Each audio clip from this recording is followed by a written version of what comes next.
Welcome to the PropTech Podcast. It's Kylie Davis here, and I'm delighted to be your host as we explore the brave new world where technology and real estate collide.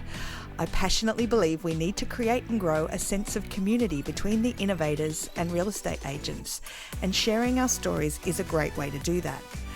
Now, the aim of each episode is to introduce listeners to a PropTech innovator who is pushing the boundaries of what's possible and explore the issues and challenges raised by the tech and how they can create amazing property experiences. But in this episode, I actually wanted to do something different because, let's face it, it has been the most extraordinary week on the global stage, with the onslaught of the coronavirus being identified as a pandemic. And the world as we know it is going completely crazy. And so it seems none of the rules apply, and I figured why not embrace that? And instead of an interview this week, this is me talking about something close to my heart, the adoption of technology in the real estate industry, why we need to do it better, how we should be looking at doing it, and how we need to step up to this challenge that's being thrown up to us right now through this global pandemic, and look at how agents can become truly digital and mobile. So I hope you're all okay with that. Now, normal service will resume next week when I interview Adam Campbell from Vault Real Estate. But in the meantime, bear with me. So my week began presenting in Melbourne to 1,500 agents at the realestate.com.au Prop 20, and that was an incredible event. Then on Wednesday, we took the show to Adelaide to more than 550 agents. But now, in accordance with government warnings, the events for Perth, Brisbane and Sydney have all been cancelled, or at least postponed to a future date when all this craziness is over. But I think a lot of the material still needs to be heard by the industry right now, and that was underlined for me by a meeting I had on Friday with a major franchise group who admitted that in the light of the coronavirus guidelines around quarantining and social distancing, many of their offices were completely unprepared and were going to struggle to survive extended periods of isolation. And that made me realise so many real estate offices have been so completely thorough in their resistance to the technology solutions out there, that now when we need them most, we're utterly incapable of introducing work from home policies, and what an awful legacy that is for us as an industry.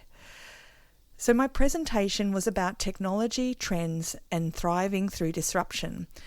And in it, I cover really briefly the big trends of big data, AI, automation, and machine learning, and how they're affecting how we build, live, and sell in property, and our expectations around property. But the real thing I wanted to get across to the agents watching this presentation was that recognition of why we're actually scared of technology, how that's completely normal, but why we need to change right now and how we need to start that journey of adoption.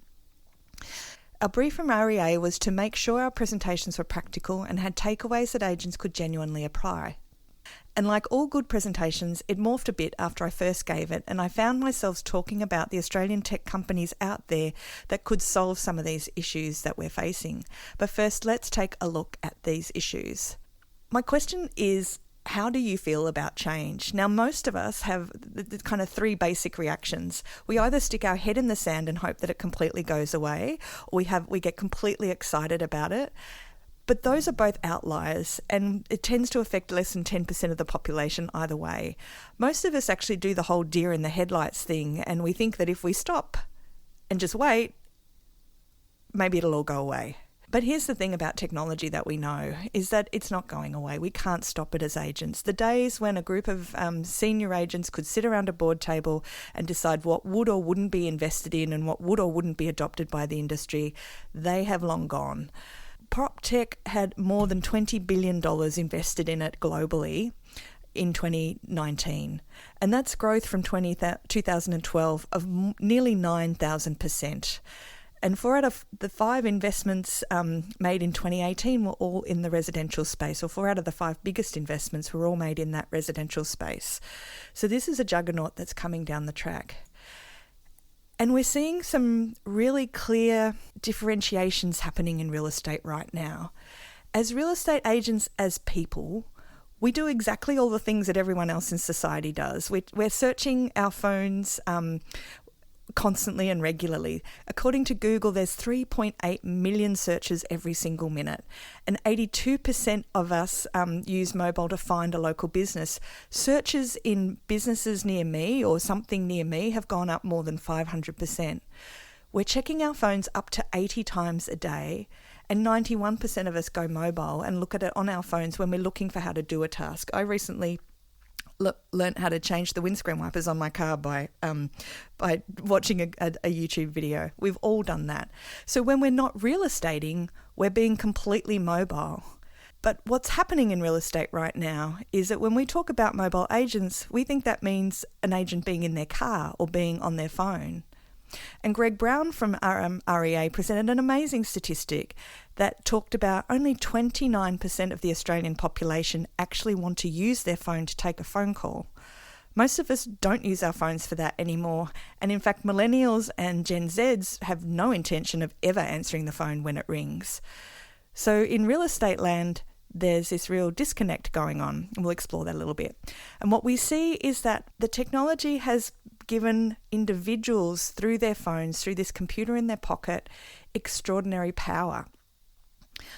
We're seeing that we're now, and that's happening at the same time that power is shifting away from institutions. And we saw this during the bushfires, that our institutions are often the ones that cannot help us, but this power to connect and this power to socialise and this power to rally of individuals to gather together has become exceptionally strong. We saw that with Celeste Barber's extraordinary fundraiser, raising $50 million just on her Facebook page and another $10 million through the concert. We saw it through initiatives like Go With Empty Eskies, through Shop the Bush, Phoenix Market from Sarah and her team, which was amazing. All these sorts of initiatives popping up to encourage people to act and to not feel helpless. And we're seeing that across our whole landscape, global landscape at the moment, that that legislation takes far too long, that our leadership is not proactive enough, while individuals are rallying together and becoming active. But what we see in real estate is that while everyone else is going mobile, and mobile for them means computer in their pocket, not mobile phone in their pocket, inside the real estate space, the estimates that I've seen is that 65% of the technology that we're still using is desktop-based. So we're in an industry that is using desktop-dominant technology, and that's our work reality. So while everyone else is doing everything else on their mobile phone, we have to go back to the office, or we have to phone someone to go back to do something in the office. Everything is coming back down to this. We have to go back to the office because we're not using the technology that is out there that could really service us to deliver a truly mobile experience. So how does that work for us? Well, the research that I did when I was at CoreLogic showed that it's not great from a service level.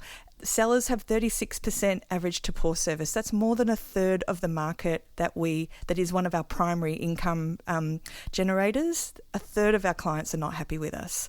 Investors or landlords, 56% of them think that the service that they get is average to poor, so more than half. And what we have in real estate is a two-legged stool in terms of our income and revenue.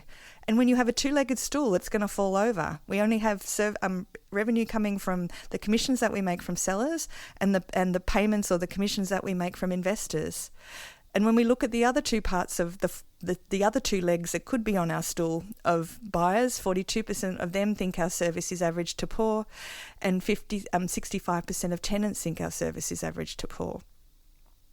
They'd stab you as soon as walk past you in the street, some poor old tenants.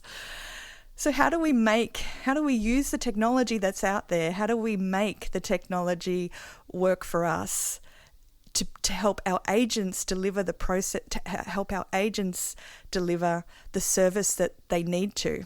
Let's just pause there for a moment and hear a quick word from our sponsors. If your business is growing quickly, you need to scale your team. Beepo is an Australian outsourcing company that specialises in helping real estate and technology businesses to grow. Outsourcing is not just about bringing on staff with a lower cost base. Beepo recruits and manages staff based in the Philippines who will become full-time members of your team. They will help you identify the key skill sets, the employment history and other attributes that you need from your employees and match your requirements with the right staff. Beepo will also help you to break down your structure, job descriptions, task management and to understand how having a virtual team fits into your organisation. Done properly, outsourcing can help you understand the internal processes of your business, drive your efficiency, and provide you with a roadmap for growth. So talk to Beepo and scale your business for success.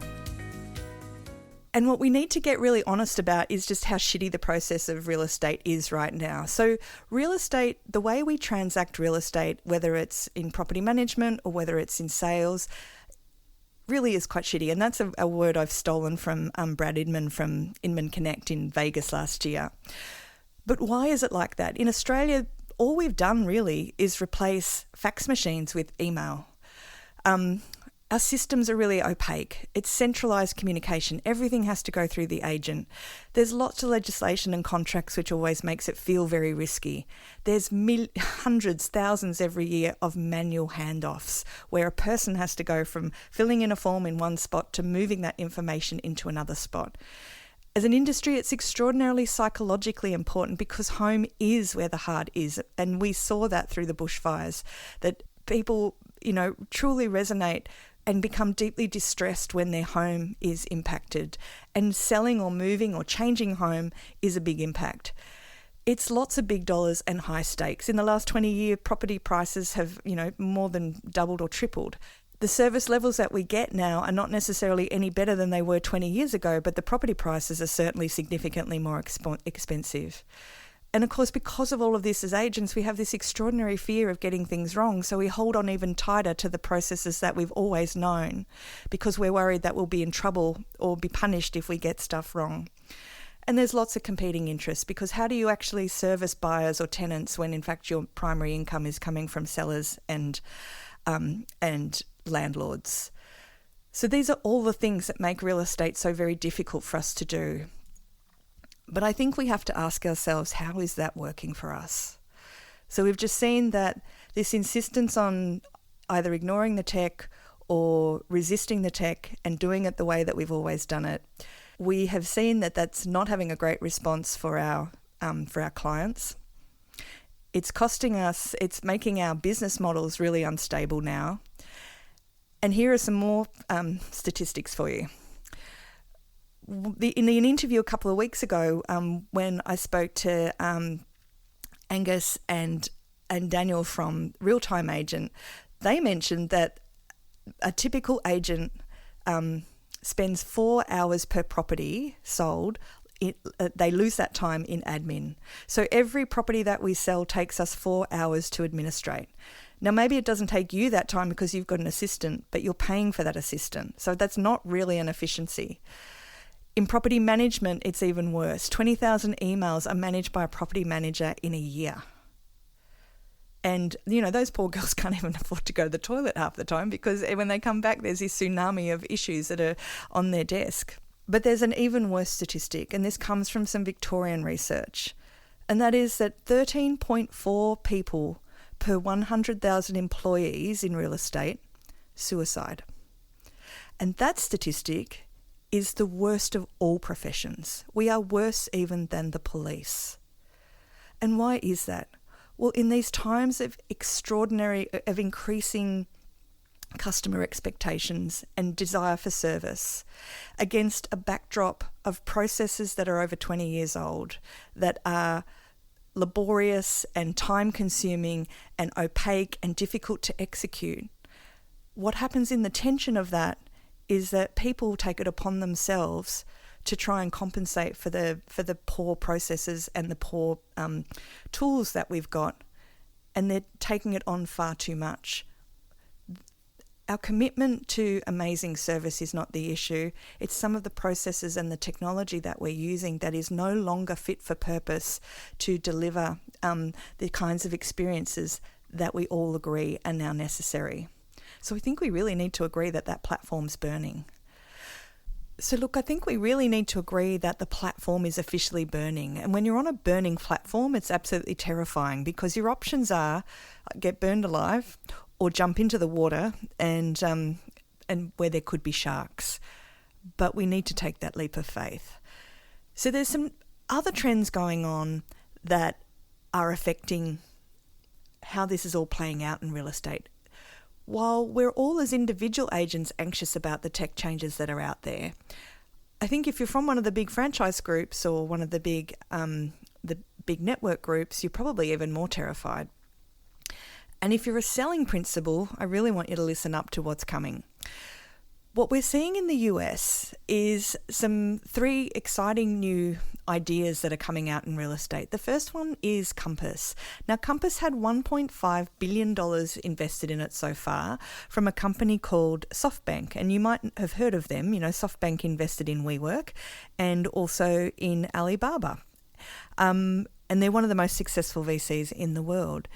And Compass has a theme which is basically everyone deserves to find their place in the world. And what they're doing is they're talking to agents as much as they're talking to customers or, you know, end users of property services, because they make their agents into complete rock stars, and they claim to have the first, end-to-end mobile app that allows agents to do everything that they need to do on a mobile phone. The second one is a company called EXP Realty, which is now here in Australia as well. And EXP Realty has a completely different business model to most franchise groups. What EXP does is that you get paid on revenue, not on profit, and you also get shares of the company because it's listed on the NASDAQ. Now, maybe after the last couple of weeks, that doesn't sound like such a great model, but EXP and both Compass and the third one, Side, all see themselves as tech enablers of agents to give them the tools they need to transact seamlessly in their pockets. When EXP trainers teach you about, they have virtual classrooms and they have 4 to 5 sessions a day, and when they train you on digital technology, they've got people from Google and Facebook teaching you about that stuff. And the third one is Side, which I mentioned just before. So again, Side is an agency or a group that claims to only represent the top performing agents, and their agents transact on average $10 million a year more than anybody else in their markets. And it's a tech stack. It's a white label tech stack. It lets you be an independent agent, but it gives you all the tools and services that you need sitting behind it so that you don't have to worry about that. If you love selling, then you can keep being a sales agent. All 3 of these options allow that. They let you do what you love as a sales agent. You don't need to take on the drama of running an office in order to take up a seat with one of these models. And this is really challenging our franchise industry. And if you've had a look at some of the corporate pages or corporate websites of Australia's franchises, it's worth doing. The language is all about, in the majority of them, is all about what you can do for them as an agent, like how you will make them amazing. And in return for that, you'll get branding, you'll get, the color of your sign, you'll get some guidelines around that, you'll get a little bit of marketing, and you'll get some training. But what we're seeing with these news disruptors coming from the US is that they're enabling agents to do what they do best through technology, tools, and services. They're extremely customer-centric, and that customer is the agent in many of those times as well. They're thinking B to B to C. They're thinking, head office to agent to end consumer. They're really strong employers of data and marketing engineers. They have, very few BDMs that come from the real estate space. They're all hiring data scientists. And there's a real emphasis on automation and lead capture. And that's completely rethinking the business models that they're able to offer. And that's interesting because the second trend that we're seeing is around this property as a service, not a transaction. So at the moment in real estate, we're all focused on the transaction. But where we're seeing this going is it is increasingly becoming a service. And it's about how we help people find homes, how we help them find how to get, home. And it's happening through 3 different ways. We're seeing relationships for life becoming part of this model. So it's not just about sellers and landlords, it's about how could you service buyers? How could you better service tenants? And if you're adopting automation, if you've improved your lead gathering, if you're using AI for responding and responding automatically to things, and then tagging and identifying leads better, if you're starting to use the tools as the way they're meant to use, you're freeing up time. So you're then getting more time and resource to start to look at other ways that you can service more clients. So every time you sell a property, what happens? That seller becomes a buyer of the property, of their next home. Every time someone buys a property from you, they are probably the next sales lead that you're going to get in 7 to 10 years when they finally come to sell that property. But if they've had a terrible experience with you buying, if all they got from you was a set of keys on a plastic key ring handed over to them by a surly receptionist that they had to go and pick up, then you're never going to be on their list of people to consider when it comes to them selling. We're seeing more and more concierge service, and in this property as a service environment, property managers are going to be the absolute lifeblood of every real estate agency. As we automate more work that property managers do, as we start to manage by exception rather than rules, and allow our people to free up and not have to do everything but start to manage what's going through the pipe, they're going to have their time back. And then we're going to be able to start to offer services to more clients through our property management teams. Our property management teams, and we saw this through the bushfires, have extraordinary ability to help with repairs and maintenance, identify, look after people, connect up services and reconnect services. Why can't we offer those services to buyers as well? Why is it that if I'm spending $400 a week on a property to rent, you'll help me connect up my power and my Foxtel and my Wi-Fi and absolutely everything? But if I've spent $400,000 or even $4 million, I have to do all that myself. It's crazy. Why can't we do it? And as we start to think of this stuff more creatively, we start to find more revenue streams come in. So how do we actually create a structure where we've got clients for life across the 4 key client categories? How can we be offering those people services that are aligned with our capabilities in managing and selling real estate and helping people find home and start to bring in new revenue around that? Let's just pause there for a moment and hear a quick word from our sponsors. As a real estate agent, you know you need to be doing more content marketing, but creating posts for social media, creating videos and reports is hard work, lots of hard work, and it takes time. So that's why you need HomePrezo. If you're a typical agent posting 1 or 2 social media posts a week, HomePrezo can save you between 75 to 100 hours a year. How many more properties could you sell if you had that time back? HomePrezo can help you create engaging, informative videos about how the property market in your local suburb is performing. Plus, it makes creating suburb reports, rental videos for landlords, and social media infographics an absolute piece of cake. If you can type in a suburb or type an address, you can create a Prezo using HomePrezo in just a few minutes. Listeners to the PropTech podcast receive a 14-day free trial. Now that's twice as long as the normal free trial. So go to homeprezo.com.au and click the sign up button and use the code PropTech to get your extended free trial, or click the link in our show notes. And the third trend that we're seeing is this being an AI or an automated agent. And being an AI-enabled agent. And what we know AI does really well is it's able to respond to inquiries. So somebody sees a property that you've got listed, they fill in a form or they fill in the contact form on realestate.com, it sends a note to you. And at the moment, what happens in real estate is that you'll get back to them maybe in 4 hours, maybe the following day, by which time they've probably forgotten the property. But with AI, they're responding immediately and they're getting their inquiries dealt with. Those inquiries are also getting matched to your CRM and your database. So do I know this person that's inquired about this property? Have I ever done business with them before? Because if you have, if John Smith actually inquires about 37 Smith Street and you sold him a property 8 years ago, then that's a signal that maybe John's actually back in the market, or maybe he's looking to either downsize or maybe he's looking to invest. And it'll put a tag against that so that you've got an extra recognition of why you need to contact that person. The bots are able to prioritize leads based on propensity, and from there they start to automate repetitive tasks, which frees you up for more creative problem solving. It frees you up for more relationship building, and it lets us monetize our relationships better. And even if you can't go down the whole AI route, if that's too much for you, there are some key automations that we need to be embracing right now in real estate. Let's have a quick look at what they are. The ability to sign on glass has been around for, I think, up to 5 years.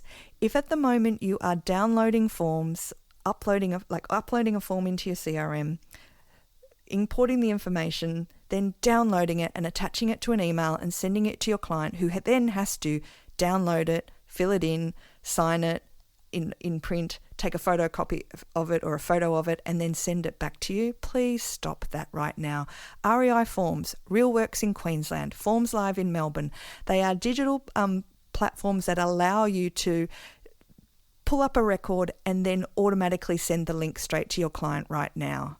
And you can both reduce the number of steps that it takes to get forms and contracts out to people by at least half, and it will improve the turnaround time just exponentially and offer a better experience to your client.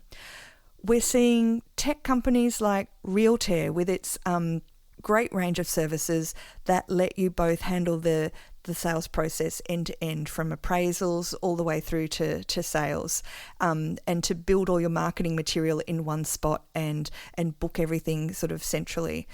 When we talked the other week to Daniel and Angus at Real Time Agent, again, an end-to-end sales process that lets you manage all of your forms and paperwork and even the auction bids and communicating them out automatically. Market Buy, another great one out of Victoria, lets you handle negotiations from your phone, and provides a much better experience to the potential buyers by giving them an understanding of where they sit and communicating to them a lot faster. Reso, RESO from South Australia does a very similar thing. Open, OPENN, another one. All great platforms that allow you to handle negotiations on your phone without having to take a phone call, but actually being able to see it. And the response that we're seeing from buyers and sellers in this space is that they're actually sharing more information because you're making it a lot easier. And one of the other things this virus makes us look at is, how could we make the buyer experience less dependent on open for inspections where, with this need to social distance from each other? Well, the technology to do that has been around for ages with virtual tours. So look at Virtual Tours Creator or Diacrit as some Aussie companies that are able to help in this space. If you need to automate your marketing, ActiveCampaign or Home Prezo. Now, not all of them are mobile and based technologies, but they're all cloud based. So your guys can have their computers at home and be connected to the office and be executing these tasks. But then if you want to go into the full AI space, we see Rita by AIRE, we see Realm Property with their Claire product, and there's even Propic, which I haven't had a look at yet, but I'm looking forward to checking that out in the next couple of weeks, and I understand that they're doing full AI as well. Here's why we find it hard. Because we have no muscle tone in this space. And it's time now for us to make a change. And I think maybe this period of enforced confinement is a great time for us to start to think about experimenting with some of this tech. We need to differentiate, though, as an industry between something that doesn't quite work yet because we're not used to it, between something completely failing. And so here's how we need to change. We need to not try to introduce something across our entire database on day one. Choose 20 clients or so that you know really well. Tell them what you're going to do. Work out an experiment that you could do when you identify some of this technology that you want to play with. And then try a small experiment. Give yourself 6 weeks. Work out what doesn't work. Fix it. Work out what you need to tweak to make it work. Then learn, then repeat it. And then once you've got it to a level with those 20 clients that you think is really great, then scale it across your entire database. Because what we need to move away from in real estate and our conversations around tech is we need to stop thinking about it as a shiny button that we can push that will make our entire lives amazing. We've been disappointed by that approach far too many times. What we need to come back to is that technology is actually what makes us human, or allows us to be more human, because property really is personal. We need to come back to this understanding that property is personal. That the only reason people ever transact a property is because something has gone on in their lives that is significant but is deeply emotional.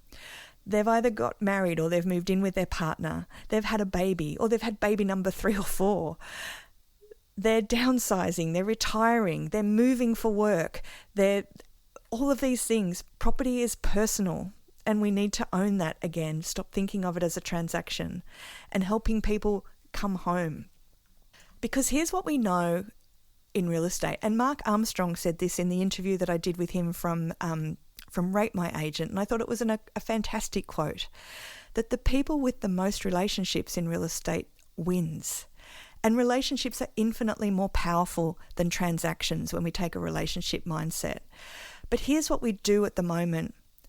Because we don't trust the technology, because we have got everything sitting on our desktop, we use our mobile phones because the phone app is the only one that truly works in real estate. And what that does is turn us into a bottleneck. All the communication has to come through us. And that's not right. That's not working for us anymore. We need to use the technology that is available to us right now to start to scale our ability to have relationships, to have more relationships that are better quality with more people. And that's how we're going to really survive it. Because the biggest challenge that we see in tech is to our leadership and imagination. The biggest challenge of tech is actually to our leadership and our imagination. What we need to do is stop thinking about the shiny buttons that we want to introduce. What we need to stop thinking about is how we can automate everything so we don't have to talk to people. We actually need to think about how we want to have relationships with people, what an amazing experience looks like for us, and what our big vision is to deliver an amazing experience to our clients, regardless of whether they're sellers, buyers, renters, landlords. We need to start to audit our business for pain points and inefficiencies, and now is a great time to do that because those inefficiencies are absolutely obvious if you can't work from home. We need to get clear on how we feel about change and what might be holding us back. We need to look at the technology that will empower our people to be better, not the shiny buttons, and we need to ask ourselves what our vision is for making property personal and service-oriented. How far away are you from that right now? What needs to happen to get you there? And then answer it with what tech could help you. Learn how to implement change in your office. Make someone responsible for introducing change.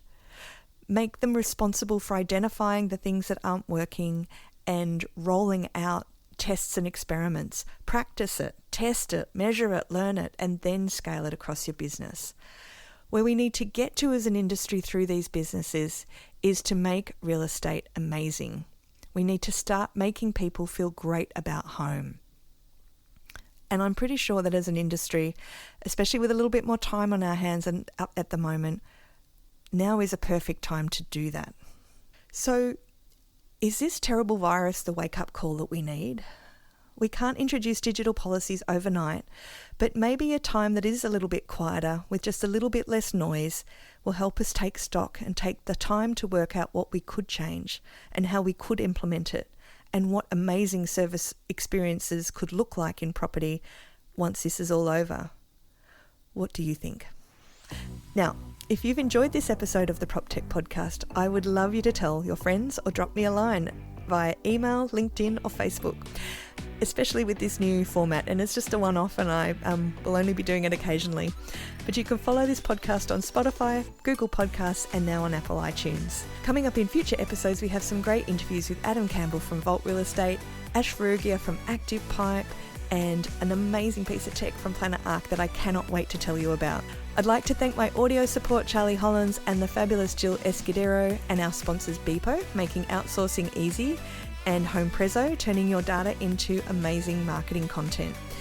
And if you're interested in advertising on the PropTech Podcast, let me know.